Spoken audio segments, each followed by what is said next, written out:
Alors, c'est parti pour la configuration donc, de notre VM RabbitMQ. Premièrement, donc, on commence par la connexion donc, SSH donc, à la VM RabbitMQ. Ensuite, nous passons donc aux vérifications donc, des entrées donc, dans notre fichier host. La mise à jour donc, de notre système d'exploitation, la configuration donc, du EPL. Ensuite, nous passons donc à sudo dnf install widget -vi. Donc, ça, c'est l'installation donc, des dépendances. Install widget donc, est un utilitaire donc, pour télécharger donc, des fichiers depuis donc, le web. Bien que non utilisé donc, directement ici, donc, il pourrait être requis pour d'autres étapes ou scripts suivants. Voilà ce que je peux dire sur wget. Ensuite, nous passons à l'ajout du dépôt RabbitMQ. DNF install CentOS release RabbitMQ 38.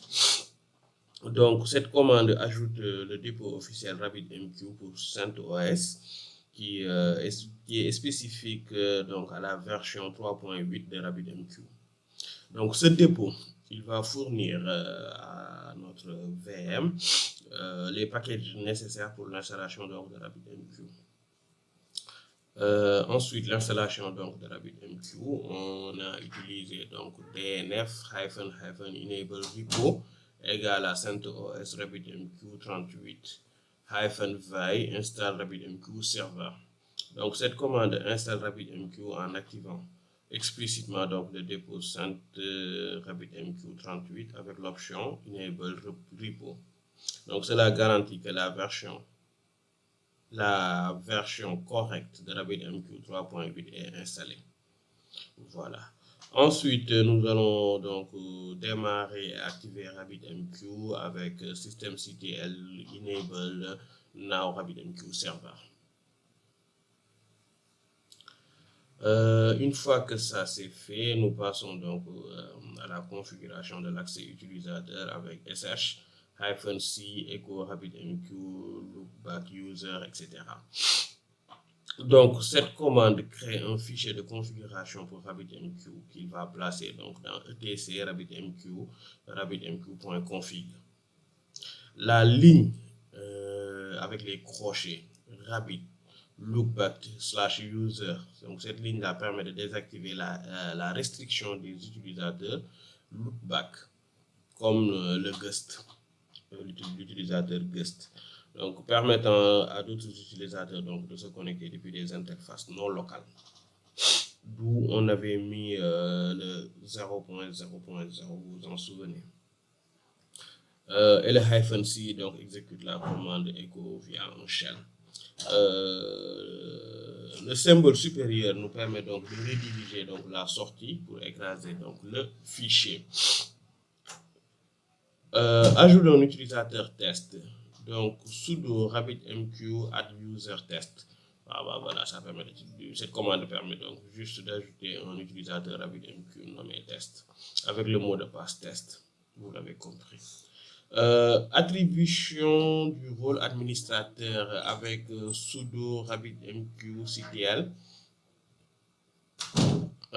Set user tag test administrator.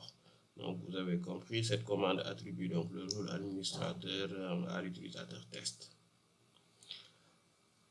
Définition donc des permissions avec RabbitMQ-ctl set permission-p test .étoile. Donc, cette commande configure les permissions pour l'utilisateur test sur le vhost. Donc, par défaut, /. Donc, -p qui spécifie donc le vhost. Les points étoiles accordent donc les permissions suivantes. Le premier point étoile donc configure, c'est-à-dire créer et supprimer donc des échanges des queues. Le deuxième permet donc l'écriture et le troisième permet la lecture. Donc, cela donne un test de contrôle total sur le vhost. Et ensuite, nous passons donc au démarrage de RabbitMQ avec systemctl restart RabbitMQ server. Ensuite, les pare-feux que je ne vais pas exécuter. Voilà, moi, je vais pas exécuter donc les pare-feux, firewall. Et en fin de compte, bah, on va juste redémarrer donc le serveur. Donc, c'est tout ce que nous aurons à faire dans cette partie. À tout à l'heure pour la partie technique. Alors, c'est parti pour la partie technique de RabbitMQ. Donc, ce que je fais, premièrement, donc, je me connecte donc à ma VM RabbitMQ. C'est parti. Alors, je n'aurai pas besoin donc de vérifier le fichier host cette fois-ci. Je vais directement mettre à jour donc notre système d'exploitation. Mais avant, je passe à mon utilisateur privilégié, le root. Une fois que je suis sur mon root, c'est parti. Je fais la mise à jour donc, de notre système d'exploitation. Donc cela va prendre du temps. Donc je vous reviens dès que c'est terminé. J'ai fini donc la partie mise à jour de notre système d'exploitation. Maintenant, je passe à la configuration donc, du dépôt EPEL. C'est parti.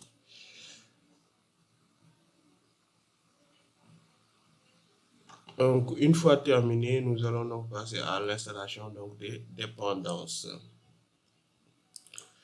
Alors, c'est parti pour l'installation donc des dépendances avec Wiget.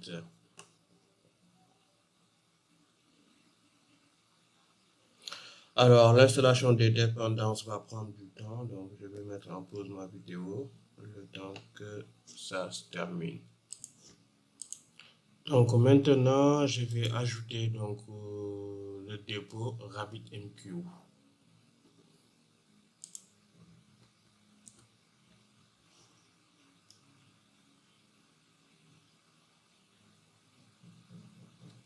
Je pense que ça va prendre du temps. Non, on dirait pas. Non, c'est bon. Du coup, maintenant, je passe à l'installation donc de RabbitMQ sur CentOS 9.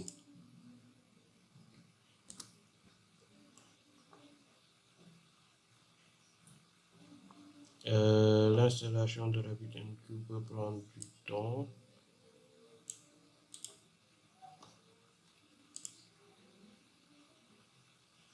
Alors, tac. Bon, je vous reviens une fois que c'est terminé. Très bien, donc l'installation de RabbitMQ est terminée. Maintenant, je passe au démarrage et à l'activation. C'est parti.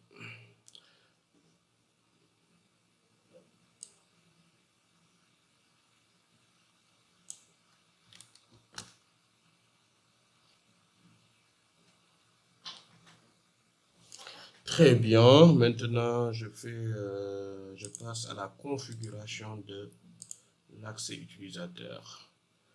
Allez, j'ai rien oublié. Très bien, ça c'est fait. Maintenant, je rajoute mon utilisateur test avec le mot de passe test.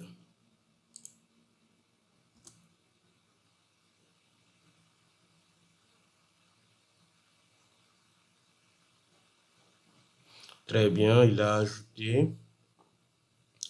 Maintenant, je vais attribuer à mon utilisateur test le rôle d'administrateur. Donc voilà, RabbitMQ-CTL, set user tag test administrator. C'est parti.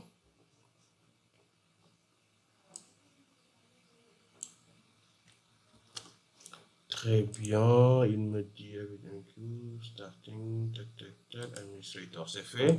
Ensuite, je définis donc les permissions. Tac, tac, tac, RabbitMQ set permission, c'est fait. Maintenant, une fois que tout ça c'est fait, je redémarre, je restart le serveur. C'est parti.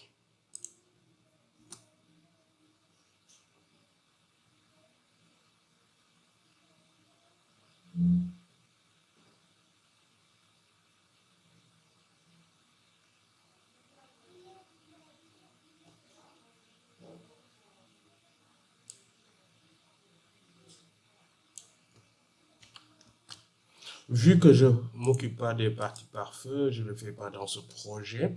Maintenant, je vais redémarrer donc et activer RabbitMQ.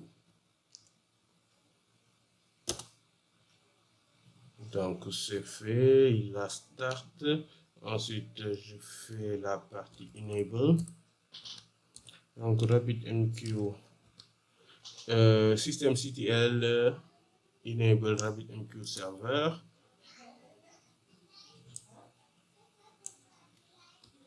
Une fois que ça c'est fait, je regarde le statut qui est à activer. Excellent, c'est tout ce que je voulais faire dans cette partie-là.